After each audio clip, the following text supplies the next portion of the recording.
When Match of the Day first visited Ayresome Park in the black and white days of the late 60s, Middlesbrough under Stan Anderson were in the second division promotion pack.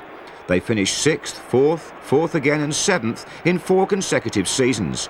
They had a prolific goal scorer in John Higton, who was Borough's top marksman for 6 years running. And he had a lively partner in Hugh McElmoyle. Downing going for the return, but Williams there. Setting a nice dummy to McElmoyle as well. John Manning.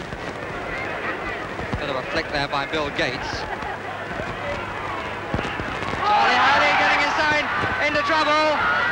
And the opening goal of the match comes from John Higton with only 45 seconds gone. What a terrible return for Charlie Hurley, coming back to the northeast after having 11 years with Sunderland, and he presents John Higton with a goal for Middlesbrough after only 45 seconds of the match. McMordy trying to tee it up, trying to do a Rodney Marsh there, didn't quite come off. McElmoyle underneath it again.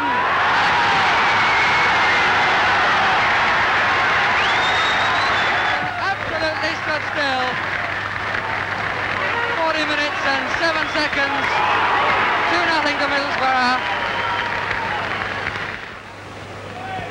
Higton acting as decoy. Gates gets up. Gates up again. Higton! And a goal! So simple that it almost couldn't be true, but it was.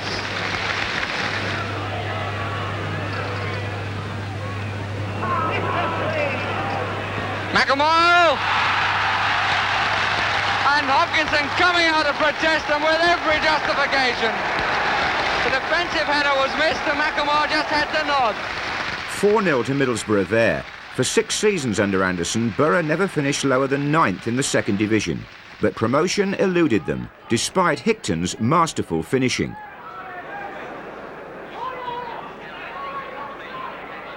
This is Mills. Good looking ball, Higton!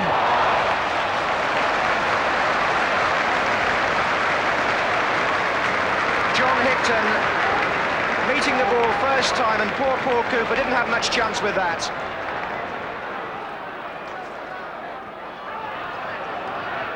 Played forward by Page to Latchford. Hatton moving on the right. He's got across Spraggan. In the post, Francis! A young Trevor Francis went up with Birmingham, but when Middlesbrough missed out yet again, Stan Anderson gave way to Jack Charlton, fresh from a distinguished playing career with Leeds and England. Charlton's arrival marked the start of the most successful period in Middlesbrough's modern history. He made an immediate impact with his bluff personality, his cute understanding of the game, and his uncomplicated playing style. T's side soon adopted the angular Tynesider, whose first season at Ayresome Park threatened to break all second division records as Borough stormed to the Championship. They took over at the top in October and stayed there for the rest of the season, ensuring promotion halfway through March and clinching the title with 8 games still to play. Borough achieved their highest ever points total of 65, their longest unbeaten league run of 24 games, their best defensive record with only 30 goals against. And with Bobby Murdoch in midfield, their most influential player and the only one signed by Charlton, they won the second division championship by a record margin of 15 points. All this made Charlton manager of the year in his first season. David Mills and the other players he inherited all improved under his coaching methods and motivation. Other names in that championship side included Graham Souness, Stuart Boehme, Willie Madron, Jim Platt, David Armstrong and John Craggs. Armstrong, the player behind Craggs. Oh, and it deflected off the wall. So the goal will go down to Johnny Craggs. And it came off the wall past the goalkeeper who had moved the other way. Johnny Craggs' 3rd goal of the season. Through the wall, deflecting the ball the opposite way, the one which the goalkeeper had moved to. Nicol. Ross. Little. Rioch. Cross right. Graydon. Rioch. Left foot this time. He's made it.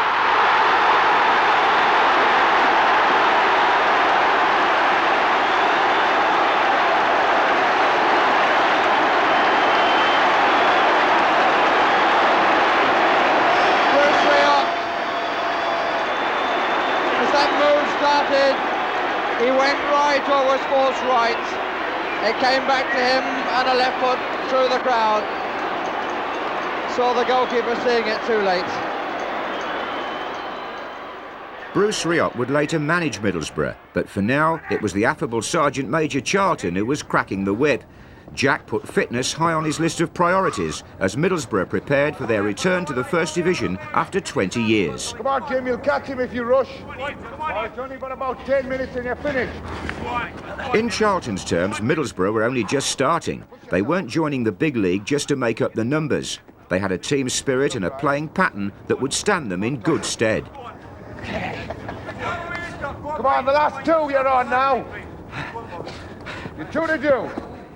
Borough lost only 3 of their first 14 games and at one stage were third in the First Division. Charlton's team were hard to beat and they eventually finished 7th. Playing with so much confidence, Alan Hudson. Now Mahoney. Hudson again. Appeal against Bone for handball, it's given. Penalty. Number 5, Bone the offender, and the referee had no doubt at all. Hudson was involved in the move twice, and Mills being persuaded not to protest because the referee's already booked 2 Middlesbrough players. And it's down to Jim Platt now to try to stop the penalty. John Ritchie to take it.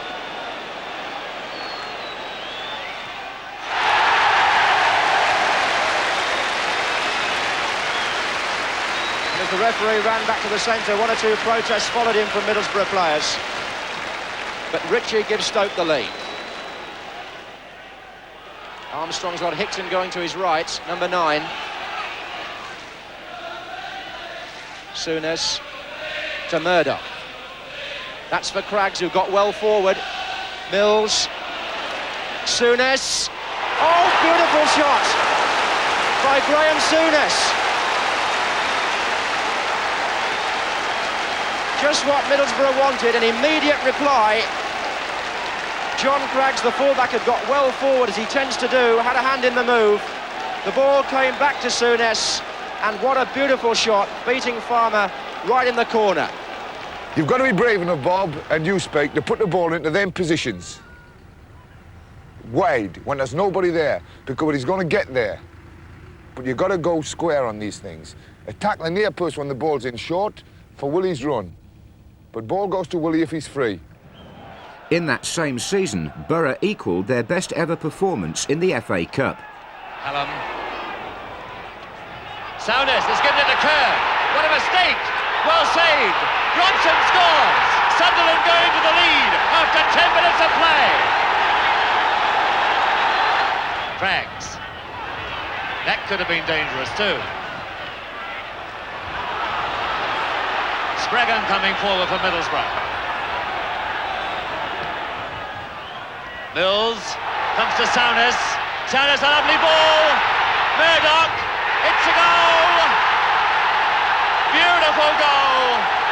Beautiful, beautiful goal. Started by Souness, the man who gave one away earlier on. They played that great. Spraggan to Craggs. Mills, taken down. It must be a penalty. Mills taken down by Trevor Swinburne. The ball had bounced very well for him. It looked suspiciously like offside, but he did get through. And when he got through, Trevor Swinburne took him down. So it's still Mills who's been causing all the problems. And now a penalty for Middlesbrough.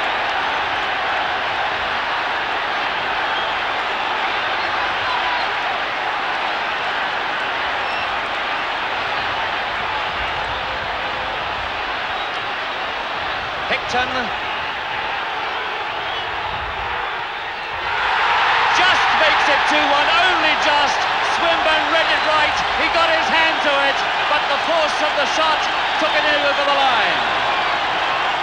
It's Murdoch. Good ball. They were in their own half. It's Mills.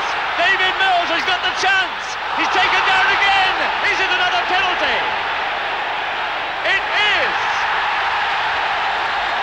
It was very, very close. But Mr. Mathewson has given it. He checked with his linesman.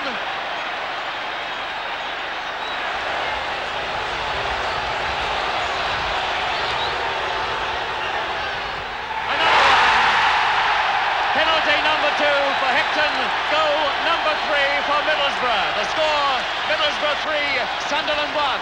That meant a place in the 5th round. Rice beating Hicton. Peterborough playing some good stuff. Here's Robson. That's useful. Gregory. It's coming to Nixon. Must be.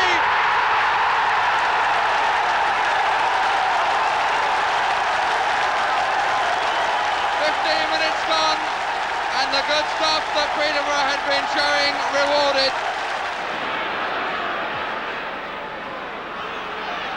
Bogan, Carmichael in 2 minds, and it's in. Bogan making up for it, catching Carmichael in 2 minds, and the scorer is David Mills. Borough won the replay to reach the 6th round, the furthest they'd ever been in the FA Cup. Hatton right up on the line. Gallagher at the back, and Hatton scored! What a start to the second half! If you caught the expression of Howard Kendall at the start of that half, the immediate long ball, the corner one, the in-swinger met by Gallagher slightly on the side of his head, and Bob Hatton opens the scoring. But the following season, Middlesbrough did lay their hands on a senior trophy at last. They reached the final of the Anglo-Scottish Cup, and the first leg against FA Cup finalist Fulham was at Ayresome Park. Armstrong, Madron. Comes to Hicton, number 10. That was a fine ball from Murdoch to Cooper. It was a brilliant ball. Cooper's cross, and Strong into his own net. That was the only goal of the first leg, so a 0-0 draw at Craven Cottage gave the cup to Middlesbrough. With the minimum of outlay, Charlton had given Teesside a team to be proud of, and one that was hard to beat.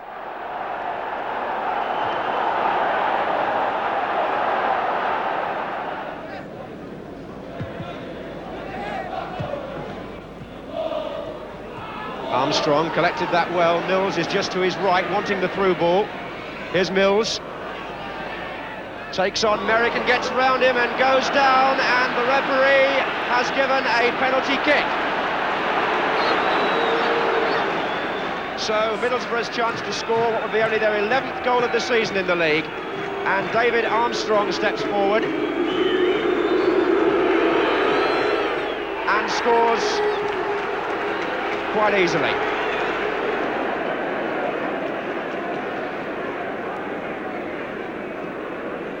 It's a matter of some importance to City to try and get this goal back as soon as they can. If they can just put pressure on Middlesbrough in the early minutes of this half before it really settles, they might save themselves a more difficult job later on. Garland got up well, it came to Merrick.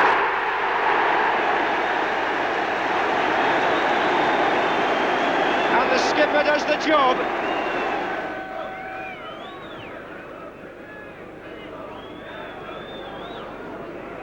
Armstrong looking for Mills, and Middlesbrough, for all that's said about them, are pushing forward again now. Good run by Mills. Wood is just behind, and it's in the back of the net by Bride.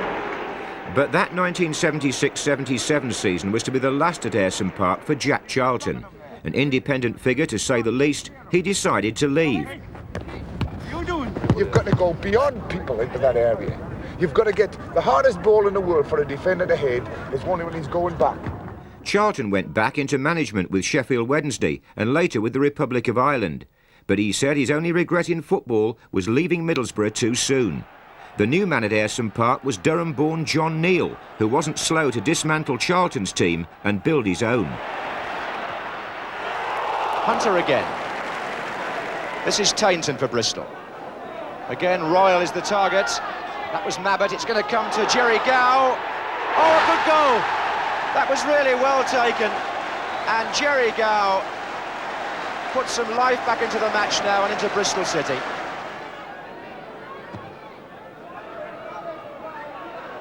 There's Armstrong. And Armstrong again, he went nicely for that and scored! Oh, that's well taken as well by David Armstrong. When Match of the Day switched to Sunday in 1980, Borough was centre stage.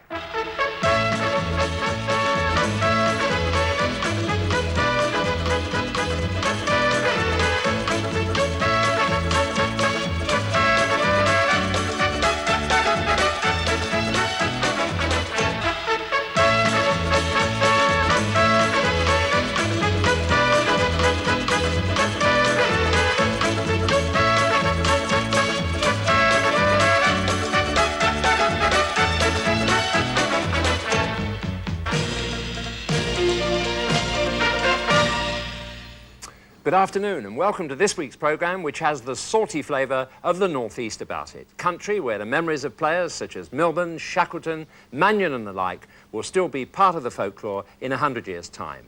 Our main match comes from Ayresome Park, where Middlesbrough played Norwich City, and it's sensational. The team news is that Middlesbrough make 2 changes. Jim Platt returns in goal after injury, and with Terry Cochrane still unfit, David Shearer replaces Irving Nattrass as Borough revert to a 4-3-3 formation. Billy Ashcroft fit enough only to be substitute, so 19-year-old Mike Angus continues at centre-half. Here's Angus.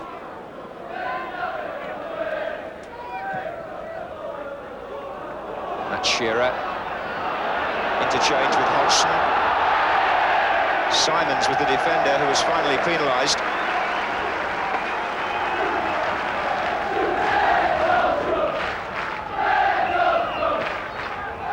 Johnston up, and Armstrong's in there, saved by the goalkeeper's feet, back by McAndrew, and in! And on his 200th first-team appearance, the captain scores. Coming from a free kick by John Craggs, Armstrong's first effort hitting the goalkeeper, Hansbury, and Tony McAndrew heading through to put Middlesbrough into the lead after 7 minutes. McAndrew. Hodgson is out wide, it's a good ball. Johnston coming in, and so now is McAndrew. And he's hit the post! And Bond got the ball away. Well, Tony McAndrew is making this almost a virtuoso performance. He scored one, and he hit that beautifully through a crowd of players, and it came back off the post, and Kevin Bonds scooped it away.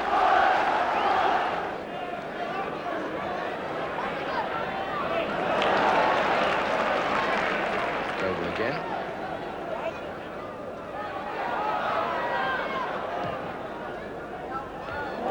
By Johnston as far as Barham. Oh, here's a break for Middlesbrough with Hodgson. He's got Jankovic to his right, he's got Shearer through the centre. There's Jankovic, and Middlesbrough have got 3 players coming from the back now. And one of them is Angus, the centre-half on the far post here.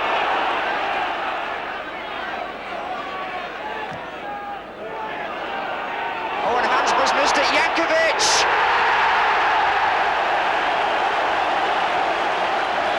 Poor Roger Hansbury, he knows that's his fault.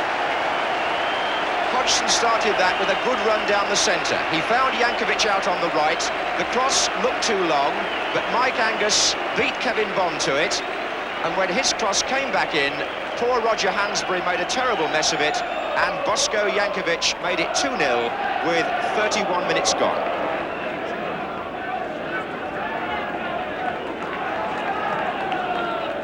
There goes Jankovic, and the goalkeeper's committed himself rashly here. And queuing up in the middle. And out from underneath the crossbar, Johnston's in there. Here's Armstrong. And a turn by... Oh, and Johnston goes it on Hansbury. It was McAndrew in your picture who had that last shot, incidentally. And as he did so, Johnston went in to challenge Roger Hansbury, and the Middlesbrough player got the worst of it. Middlesbrough, who start the second half, have been the one North East club to provide First Division football consistently over the last 6 years. And John Neal's certainly got a good young side here. This is Armstrong, only 25 still himself. He's through. Played it inside to Jankovic. Well, Bosko Jankovic needs only one goal now to beat his total for the whole of last season, because as Armstrong threaded his way through there, Jankovic turned and shot just wide, but Bosko's goal today is his third of this season, and 3 was his total for the whole of last. Proctor's header, then Powell, then Armstrong, then Shearer. Oh, and nicely done again by Middlesbrough. Here's Armstrong, and he's got Jankovic in here, and Hansbury makes a good stop. Just got his left hand to it. Beautifully set up by little Armstrong. He put Jankovic in, Jankovic took it early, and the goalkeeper made a good save. Oh, what a mix-up, and it's gone in!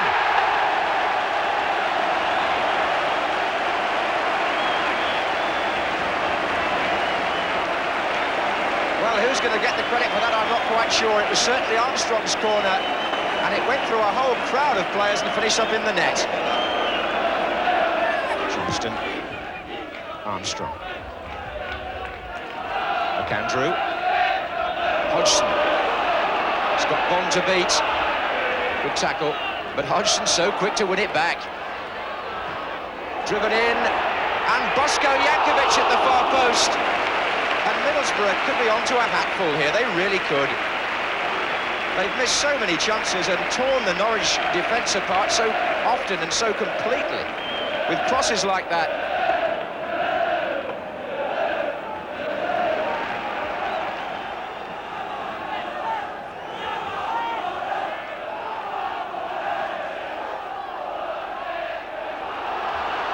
Jankovic. Oh, and Armstrong was coming. Armstrong! Oh! Well, that could have gone anywhere. And Hansbury just scooping it out from David Armstrong.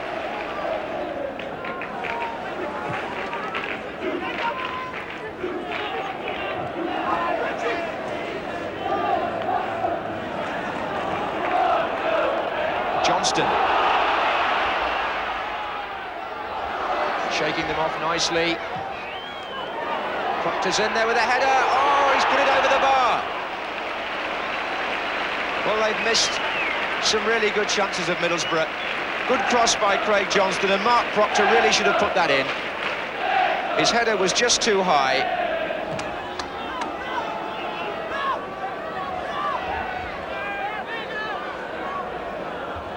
Proctor. Wide on the left is Ian Bailey.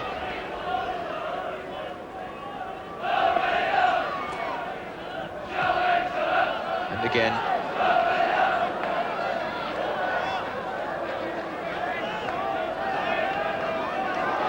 Well, it's been given away again. Bailey's still in there fighting for it in a corner finally.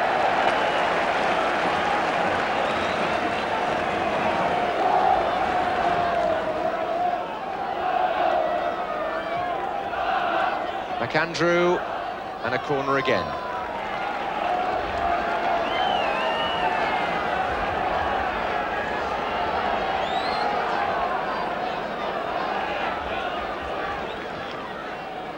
Hodgson's flick. Oh, and it's gone in off Woods, I think. Hodgson certainly got the first touch for Middlesbrough. But I think it may well have gone in off Clive Woods. The corner curled into the near post, a back header by Hodgson, deflection in, and it's 4-0.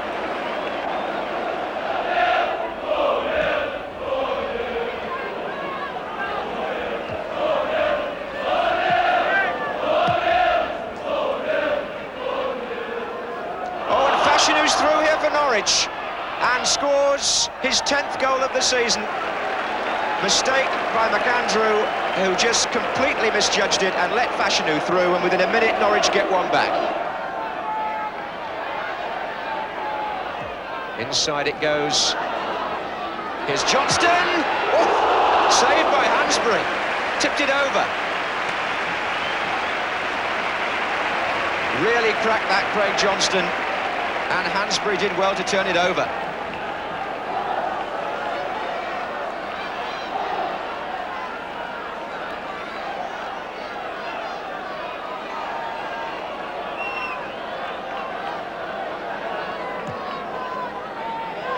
Johnson's at the far post, and Johnson's got that one without a doubt. Well, 3 goals in no more than a couple of minutes, and Craig Johnston heads it at the far post from David Armstrong's corner, and the score is now 5-1. And John Neal and his coach, John Coddington, must be delighted. Johnston. Header by Hodgson, hooked away by Simons. Angus Craggs.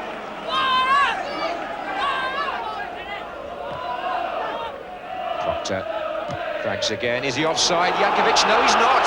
Now then, can Jankovic do it here? He can. Thumped it in. And with 10 minutes to go, Bosko Jankovic scores again.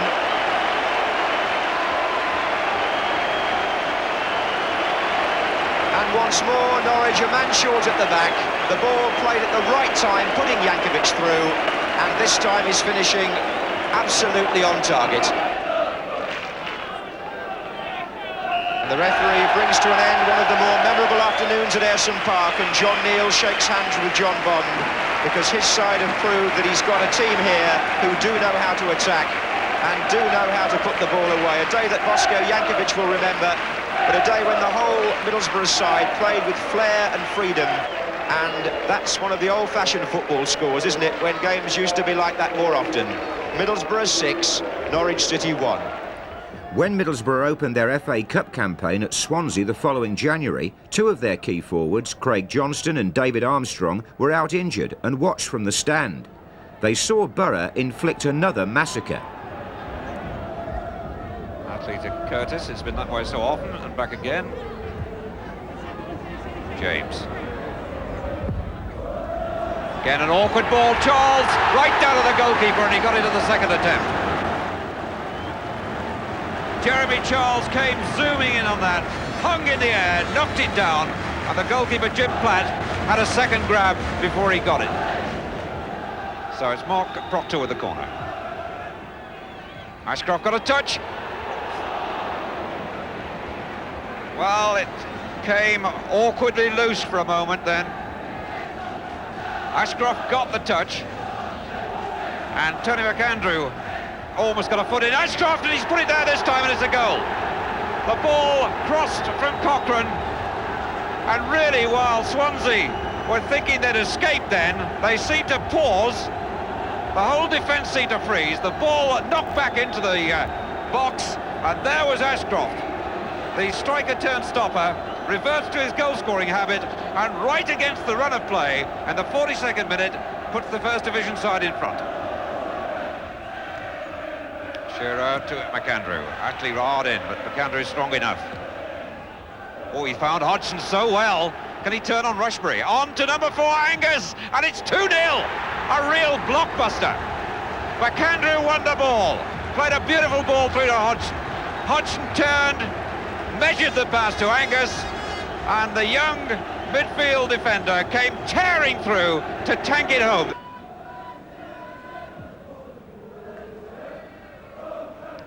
Robbie James. Attlee flicked on to Curtis. Oh, and there's Giles' first touch!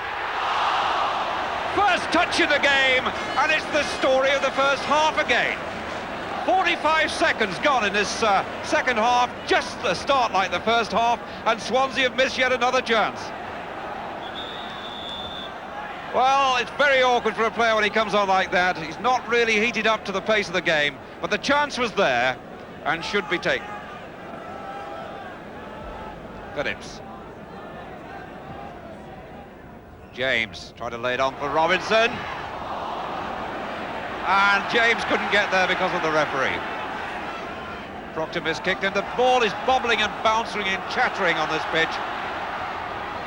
A lot of bad breaks. Giles. Corner. Certainly with the wind and the uneven pitch, it really is rippling on occasions when they pass it, chattering over the uneven ground. The players having problems. Oh, kicked off the line. Stevenson got it there. The defender was on the line. It was Stevenson's header, but the defender knocked it straight back. It was straight at him. The reflex was there, and it's out again. Now Rushbury. And number 12, Giles, offside. And the referee, Joe Worrell, absolutely in line with play, and there will be few quarrels with that. Swansea look disappointed, but they're not arguing.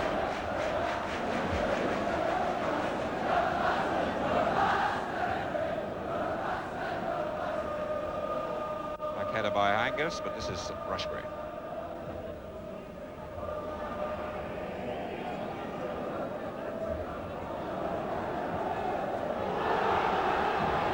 Hodgson, he's wide and he's got an empty goal, and he's there, 3-0. The man who's caused so much trouble throughout this match, and he surely now puts it beyond Swansea's reach.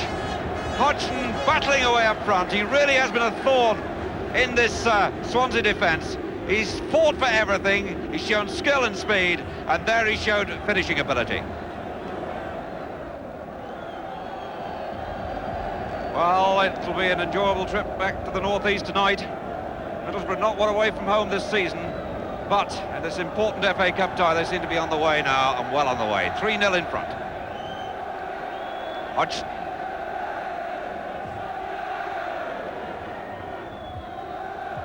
Oh, what a spectacular effort, it is there! Terry Cochrane scores one of the most spectacular goals of the season. He goes across the Middlesbrough supporters to celebrate, and no wonder. There was absolutely nothing on there. The ball just bobbing around. It was loose to Cochrane. He speculated, and they accumulate as well. 4-0 now, 2 goals in a minute. It's such an incredible contradiction of the way the game has gone. It's James.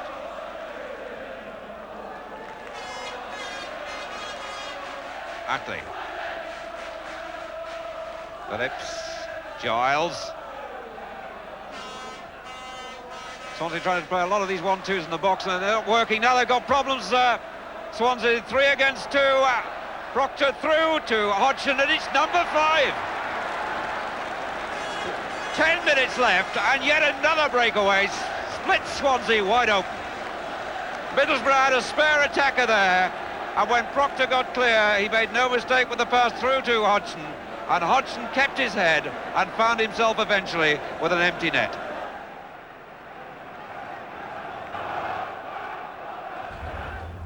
Terry, do you score many like that?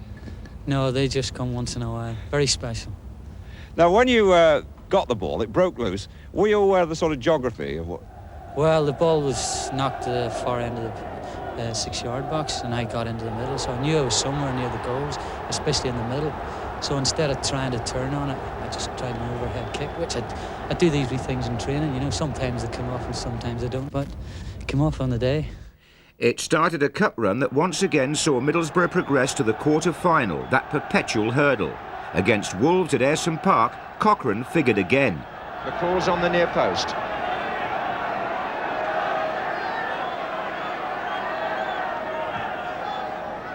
That's where it went, and it's going to come to Jeff Palmer with the shot. He hit his own play on the call. Here's Eves. And there's Gray. And it's there. And Andy Gray responds to the demands made by John Barnwell and Richie Barker and scores after 8 minutes.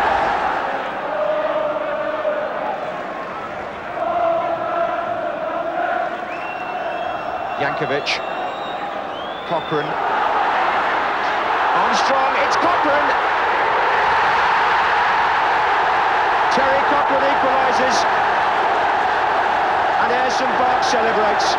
But Borough lost the replay and collapsed against champions-elect Aston Villa. Evans gets up, there's With. Here's Evans, Shaw! Gary Shaw!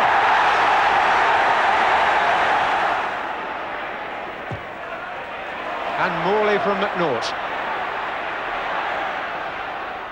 Cowans. Proctor chasing him back. Morley available again.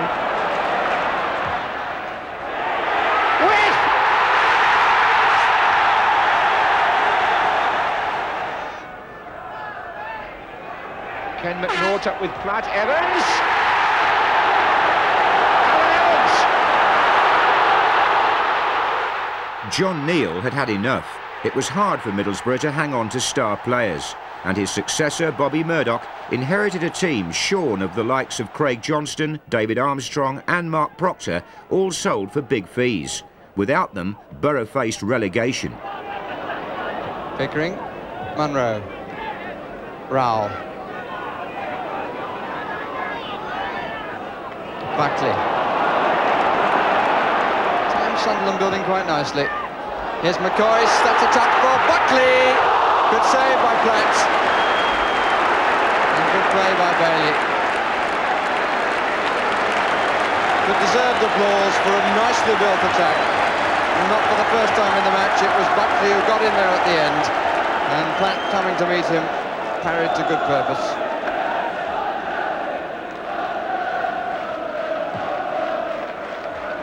And here's Hodgson, who just kept onside. Got Ashcroft up to help. Bit of a dive in by Hindmarch, and it's gone in off the combination of Ashcroft and Munro. Ashcroft will claim the credit, there's no doubt about that. 34 minutes gone, and Middlesbrough take the lead. And they've had more than one break in the match before, and that one was one of some pace. Hodgson just staying onside, running down the left side. Hindmarch really diving in with the tackle. The ball pulled across. Munro going with Ashcroft and the ball in the net.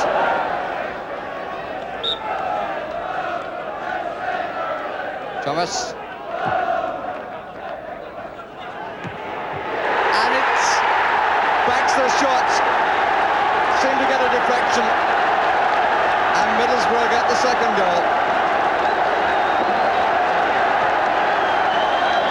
78 minutes, and Middlesbrough seem to have made sure of the spoils of the 3 points, which will close the gap between them and Sunderland. But to no avail. Middlesbrough went back to the second division after 8 years in the first. A boardroom revolution installed Malcolm Allison as manager, and there were hopes of a revival at Ayresome Park. Hankin, forward for Bell. Beautiful taken by Bell. So he's the hero for the second Saturday running. Well, I must say it was a delightful ball that was played to him by Ray Hankin. He's gone to look for Hankin, I'm sure. There he was. Just lobbed through, and Bell, with great confidence, placing it away from Bob Boulder to give the home side a lead. Solid display, is Baxter. But suddenly, out of nothing, Pearson scores. And really they went to sleep from the throw-in. Shelton, who turned it on, and Pearson finally ends a long drought to equalise at 1-1. In 1984, Allison steered Borough to a famous FA Cup victory over Arsenal, and one of their scorers, Paul Segru, netted twice in this fourth-round tie against Bournemouth. But Borough lost at Notts County in the fifth round, and by March, Allison had gone. Jack Charlton returned until the end of the season, and then the popular Willie Madron took over as manager. But Middlesbrough were in decline. They only escaped relegation in 1985 by winning at Shrewsbury on the last day of the season. And here they went out of the FA Cup to 4th Division Darlington in a third-round replay. The demise of what had been a respectable First Division club had spread to the supporters.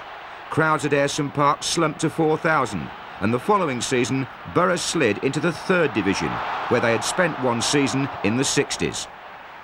Even the return of local favourite Tony McAndrew, who scored a consolation goal at Darlington, couldn't stop the misery. And neither at first could the new manager, Bruce Rioch, who discovered in the summer of 1986 just how bad things were off the field. Middlesbrough were bankrupt. The official receiver moved in, the stuff moved out, the gates at Ayresome Park were padlocked. But Rioch refused to give up. His players continued to train elsewhere and started their 3rd Division programme by borrowing Hartlepool's ground. With debts of £2 million, the club went 90 minutes past a deadline set for closure before being saved by the intervention of the local authority and North Eastern business. On the field, a rejuvenated Archie Stevens scored twice as Middlesbrough drew 2-2 with Port Vale and began a run of 6 games without defeat that has put them top of the 3rd Division. The gates were eventually unlocked by new chairman Colin Henderson 3 days after the start of the season, and the dark days of summer will remain a painful memory for manager Bruce Rioch. The training was going very, very well from July 17th onwards, until the time that we weren't able to gain access to Ayresome Park and our own training grounds. And we were short of materials and facilities, and we moved from one ground to another. We had great help from the local people, but we didn't actually have a base. And of course, the nearer the issue went to the start of the season, and the doubts that the football club may not exist, then obviously the more doubts that we had from the players. Yeah, the gates were locked on July the 30th, and Bruce and myself, and especially Bruce, kept the club afloat. He's done superb, Bruce, and the players have kept in. We've stuck together, and we're getting the results for it now. But I must admit, if it hadn't have been for Bruce, I don't think the club would have survived. Come into the ground, and we wouldn't know where we were training on the particular morning, and we'd have to go to local colleges, school fields even to train, and it was like one bag of balls, no equipment and nothing, no bibs. It was more or less like it was at school. You take your coats off and throw them down and make a 5-a-side pitch. But it was great from the coaching staff, the manager, that he kept things going, and morale was kept pretty high. Back to it. Taken the lead with 5 minutes of the first half left. That 66 World Cup goal is the most famous remembered by the Ayresome Park footballing public, who today are supporting the club's revival by returning in double the numbers of last season, despite local unemployment. We're going on the right way. We're getting crowds of 7,000 now, whereas last year we were just getting crowds of 4. So it just shows you, if you're successful on the field of play, we will get the public coming back on us. Borough won promotion as 3rd Division runners-up, and the following season, despite an FA Cup scare here against Sutton United, who finally succumbed in extra time at Ayresome Park to a Paul Kerr goal, Middlesbrough finished 3rd in Division 2 and qualified for the playoffs. They had already shown what they could do against 1st Division opposition when they took Everton to 3 matches in the 4th round of the FA Cup. By now, players like hard-tackling Dean Glover, high-scoring Bernie Slaven and pacey Stuart Ripley, who scored here and played regularly for England under-21s, were attracting rave reviews. Although Everton scraped through here, Borough were back in the land of the living. Ayresome Park had witnessed 2 remarkable years born out of acute adversity. Crowds that had dropped to 4,000 now averaged 4 times that figure, and well over 20,000 packed the stadium for 2 2nd Division matches. It marked the rebirth of a club steeped in tradition, and former heroes like the incomparable Wilf Mannion were among those who watched with admiration as Bruce Rioch turned what was a lost cause into a going concern. Well, they were practically finished, as you say, but I think Rioch's done a marvellous job. He's lifted them up by the bootstrings, and he's concentrating on local talent, and he's built up a very good side. Also, you can see the discipline in the side. He's a very good manager, and they've got some very good players. One of them was Gary Pallister, picked for England and transferred to Manchester United for £2.3 million. His defensive partner Tony Mowbray was Borough's Captain Fantastic, a born leader who epitomised the Rioch revival. Until you lose a football club from your community, you don't realise the problems that it can cause. I mean, at the end of the day here, not just at Middlesbrough, but at all clubs across the country, a successful football club lifts the enthusiasm of the community. Those people that follow football intensely, or those people that follow football on the peripheral, they get a big kick out of their side doing well for the town. And I mean, you have to ask the Accrington Stanleys and the Southports, whose teams went out of existence, how difficult it can be. It was difficult for Middlesbrough to beat Bradford City in the semi-final of the playoffs. But now, the first leg of the final against Chelsea. Middlesbrough need a good cross. Givasinho got a header to it! Trevor Senior, but definitely a mix-up in the Chelsea defence.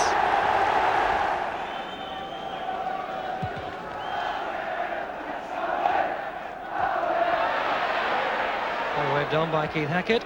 Oh, that's a good ball out by Senior. Slaven's completely unmarked and he can go well forward into the penalty area. And can he pick somebody out? He got it the second time! Bernie Slaven gives Middlesbrough what could be an absolutely crucial second goal. Slaven's 24th goal of the season put Borough in good heart for the second leg at Stamford Bridge. May the 28th, 1988 proved a momentous day in Middlesbrough history. Tony Mowbray led out a team just 90 minutes away from the First Division, less than 2 years after the club had virtually ceased to exist. Dury with the throw for Chelsea. Nevin against the post.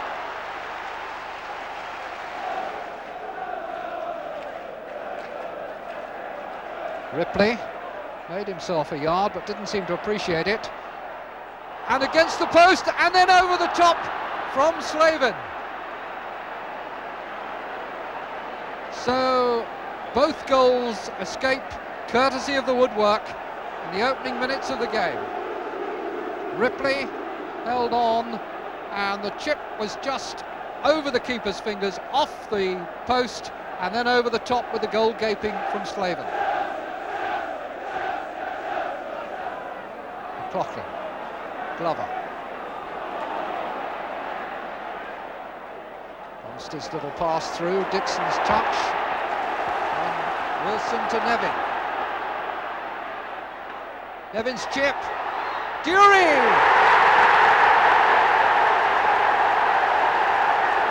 That has opened it up. Now we really have got a playoff on our hands. Nevin has always looked dangerous taking men on, pulls back the cross, first time from Dury, and Pear stranded. 15 minutes to go.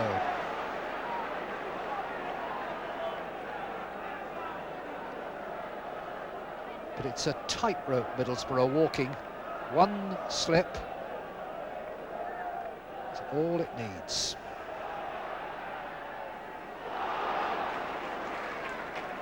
Equally true, of course, of Chelsea. They only need to have a moment of casualness in their defence, and another goal for Middlesbrough would surely settle it. But it doesn't look too likely at the moment. It's Chelsea again through Nevin. Curled one. Pears saw it all the way. Bruce Rioch counting the seconds, moistening the lips. I doubt whether anything he experienced as a player was as tense as what he's been through this afternoon.